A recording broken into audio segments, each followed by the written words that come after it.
کنز العمال اور طبرانی میں روایت ہے، حضرت طلحہ بن برہ رضی اللہ تعالی عنہ جب مرض الموت میں مبتلا ہوئے تو سید الانبیاء صلی اللہ علیہ وسلم ان کی عیادت کے لیے تشریف لائے، اور جب آپ صلی اللہ علیہ وسلم وہاں سے واپس جانے لگے تو فرمایا کہ میں طلحہ میں موت کے آثار دیکھتا ہوں، جب ان کا انتقال ہو جائے تو مجھے بلانا، میں ان کے جنازے کی نماز پڑھاؤں گا۔ تو رات کو جب ان کا وصال ہونے لگا تو حضرت طلحہ بن برہ رضی اللہ تعالی عنہ نے فرمایا کہ مجھے دفن کر دینا اور رسول اللہ صلی اللہ علیہ وسلم کو نہ بلانا، کیونکہ یہودیوں کا خوف رکھتا ہوں، ایسا نہ ہو کہ میری وجہ سے رسول اللہ صلی اللہ علیہ وسلم کو تکلیف ملے۔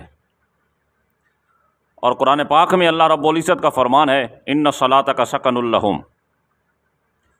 کہ اے محبوب صلی اللہ علیہ وسلم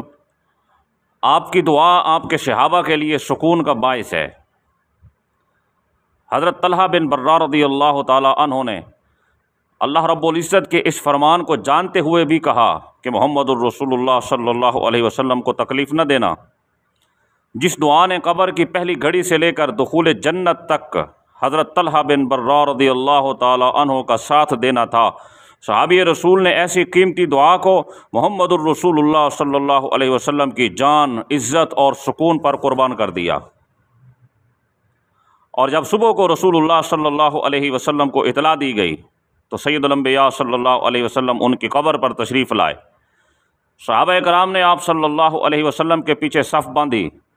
تو سید الانبیاء نے نماز جنازہ پڑھائی، پھر ہاتھ اٹھا کر دعا مانگی کہ اے اللہ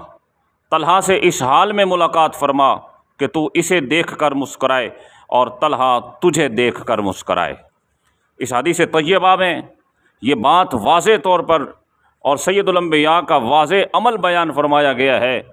کہ اپنے صحابی کا جنازہ پڑھایا اور ہاتھ اٹھا کر اللہ رب العزت سے حضرت طلحہ بن برہ رضی اللہ تعالی عنہ کے لیے دعا فرمائی۔